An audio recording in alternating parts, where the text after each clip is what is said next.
ஆண்டவரும் உலக இரட்சகருமாயிருக்கிற இயேசு கிறிஸ்துவின் நாமத்தில் லாகிம் டிவி வழங்கும் ஆட்டுக்குட்டியானவரின் சத்தம் என்கின்ற இந்த நிகழ்ச்சிக்கு உங்கள் யாவரையும் நாங்கள் அன்போடு கூட வரவேற்கிறோம்.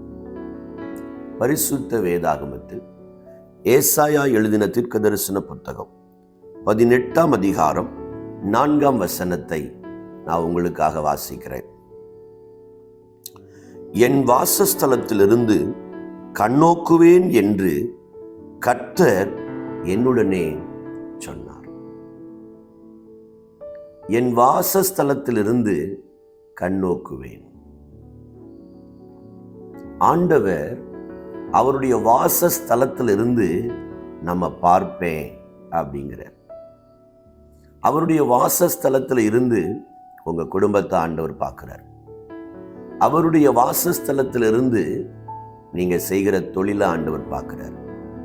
அவருடைய வாசஸ்தலத்தில் இருந்து உங்களுடைய உடைமைகளை, உங்களுடைய பிள்ளைகளை ஆண்டவர் பார்க்கிறார். அவருடைய வாசஸ்தலத்திலிருந்து யாரெல்லாம் உங்களுக்கு தீமை செய்கிறாங்களோ, யாரெல்லாம் உங்களுக்கு விரோதமா பேசுறாங்களோ, யாரெல்லாம் உங்களுக்கு விரோதமா வேலை செய்கிறாங்களோ, யாரெல்லாம் உங்களுக்கு எதிராய் காரியங்களை செய்கிறாங்களோ, அதெல்லாம் ஆண்டவர் பார்த்துட்டு இருக்கிறார். நீங்க நினைக்கிறீங்க, எனக்கு விரோதமா தீமை செய்கிறவங்களை, எனக்கு விரோதமா பேசுறவங்களை, எனக்கு விரோதமா கூட்டம் கூடுறவங்களை, என்னை அழிக்கணும்னு நினைக்கிறவங்களை இந்த ஆண்டவர் பார்க்கிறது இல்லையான்னு சொல்லுது. என் வாசஸ்தலத்திலிருந்து கண்ணோக்குவேன். பார்த்துக்கிட்டே இருக்கிறார் ஆண்டவர். உங்களுக்கு தெரியல, நான் ஆண்டவர் உங்களுக்காக பார்த்துக்கிட்டே இருக்கிறார். எப்படி பார்க்கிறாரு? எப்படி பார்க்கிறாரு? இந்த வசனம் மிக அழகாய் சொல்லுகிறது. நான் அமர்ந்திருந்து பயிரின் மேல் காயும் காந்தியுள்ள வெயிலை போலவும், அறுப்பு காலத்து உஷ்ணத்தில் உண்டாகும் பனிமேகத்தை போலவும். 2 காரியங்களை ஆண்டவர் இங்க ஓமையா சொல்லுகிறார். ஒரு பயிரை காய வைக்கிறதுக்கு வெயில் ரொம்ப அவசியம். கிராமங்களில் விவசாயங்களை பண்ணிட்டு அவைகளை எல்லாம் களங்களில் கொண்டு வந்து காய வைப்பாங்க. எள்ளு, நெல், மக்காச்சோளம், இப்படி எல்லாத்தையும் காய வைப்பாங்க. அப்போ அந்த காந்தி உள்ள வெயில்ல அது நல்லா காயும்.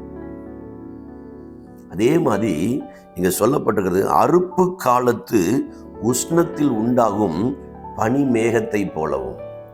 ஒரு காந்தி உள்ள வெயிலை போலவும், ஒரு பனி மேகத்தை போலவும் என் வாசஸ்தலத்தில் இருந்து நான் உங்களை கண்ணோக்கி கொண்டே இருக்கிறேன். அவங்கள பார்த்து கொண்டே இருக்கிறேன். சோர்ந்து போகாதீங்க. ஆண்டவரை பார்க்கலன்னு நினைக்காதீங்க. ஒரு காந்தி உள்ள வெயிலை போலவும். எப்படி ஒரு காந்தி உள்ள வெயில், கடூரமான அந்த சூடான வெயில் எப்படி அந்த பயிர்களை நல்லா காய வச்சு அது ஸ்தோத்திர விளைச்சலுக்கு, அதாவது விற்பனைக்கு ஏற்றார் போல மாற்றும் போது, அந்த காந்தி உள்ள வெயில் எப்படி அந்த பயிர்களை காய வைக்கிறதோ, அந்த உஷ்ண காலத்து அந்த பனி மேகம் எப்படி அந்த பயிரின் மேல நிற்கிறதோ, என் வாசஸ்தலத்திலிருந்து நான் கண்ணோக்குவேன் ஆண்டவர் சொல்றார். ஆமென். அன்பானவர்களே, உங்களையும் என்னையும் ஆண்டவர் கண்ணோக்கி கொண்டே இருக்கிறார். எப்படி கண்ணோக்குகிறார்? காந்தி உள்ள வெயிலை போலவும், பனி மேகத்தை போலவும் ஆண்டவர் அவருடைய வாசஸ்தலத்திலிருந்து உங்களை கண்ணோக்கிறார். நீங்க பயப்படாதீங்க, சோர்ந்து போகாதீங்க. மனிதர்கள் உங்களை பார்க்காம இருக்கலாம், வேற யாரும் உங்களை பார்க்காம இருக்கலாம், உங்க மேல் அதிகாரி உங்களை பார்க்காம இருக்கலாம். வசனம் சொல்லுது, என் வாசஸ்தலத்திலிருந்து நான் கண்ணோக்குவேன். எவ்வளோ ஒரு ஆசீர்வாதம்! ஆண்டவர் என்னை பார்த்து கொண்டே இருக்கிறார். அவருடைய வாசஸ்தலத்தில் இருந்து ஒரு காந்தி உள்ள வெயிலை போலவும், ஒரு பனிமேகத்தை போலவும் நான் ஆராதிக்கிற ஆண்டவர் அவருடைய வாசஸ்தலத்திலிருந்து என்னை கண்ணோக்கி பார்த்து கொண்டே இருக்கிறார். சொந்து போகாதீங்க. ஜெபிப்போமா. எங்களை நேசிக்கிற நல்ல ஆண்டவரே, ஆசீர்வதிக்கப்பட்ட இந்த அற்புதமான நல்ல நாளுக்காக, நேரத்துக்காக கர்த்தருக்கு ஸ்தோத்திரம். என் வாசஸ்தலத்திலிருந்து உங்களை நான் கண்ணோக்குவேன்னு சொன்னீங்கப்பா. எப்படி எங்களை கண்ணோக்குறீங்க? காந்தி உள்ள ஒரு வெயிலை போலவும், ஒரு பனி மேகத்தை போலவும் எங்கள் மேலே நீங்கள் கண்ணோக்கமாக இருக்கிறீங்க. ஸ்தோத்திரம் ஆண்டவரே. இதோ இந்த நாள் இந்த நிகழ்ச்சியில கலந்து கொண்டிருக்கிற ஒவ்வொருவரையும் ஒவ்வொருவரையும் ஒவ்வொருவருடைய குடும்பத்தையும் ஒவ்வொருவரையும் உடைய வாசஸ்தலத்திலிருந்து கண்ணோக்கி நீங்க பார்க்கும்படி ஜெபிக்கிறேன்.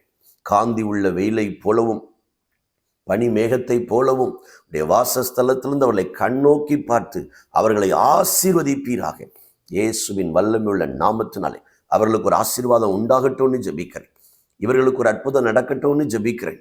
ஆண்டவரே, உடைய வாசஸ்தலத்திலிருந்து இவர்களை கண்ணோக்கி பார்த்து இவர்களை ஆசீர்வதியும். எல்லாவற்றையும் உடைய கரங்களில் கொடுக்கிறோம். இயேசுவின் நாமத்தில் ஜெபிக்கிறோம் நல்ல பிதாவே. ஆமென், ஆமென், ஆமென். பிரியமானவர்களே, இந்த நிகழ்ச்சி உங்களுக்கு ஆசீர்வாதமாக இருக்கும் அப்படின்னு நான் கர்த்தருக்குள்ள விசுவாசிக்கிறேன். மறக்காம இந்நிகழ்ச்சியை மற்றவங்களுக்கு நீங்கள் ஷேர் பண்ணும்படி உங்களை அன்பாக கேட்கிறேன். லாகிம் டிவி என்கிற இந்த யூடியூப் சேனலை நீங்கள் சப்ஸ்கிரைப் பண்ணும்படி உங்களை நாங்கள் ஞாபகப்படுத்துகிறோம். இந்நிகழ்ச்சியின் மூலம் நீங்கள் பெற்ற ஆசீர்வாதங்களை ஸ்க்ரீனில் தெரிகிற எங்களுடைய தொலைபேசி எண்ணை தொடர்பு கொண்டு மறக்காமல் தெரிவிக்கும்படி உங்களை அன்பாக கேட்கிறேன். கர்த்தர் உங்களை ஆசீர்வதிப்பார்.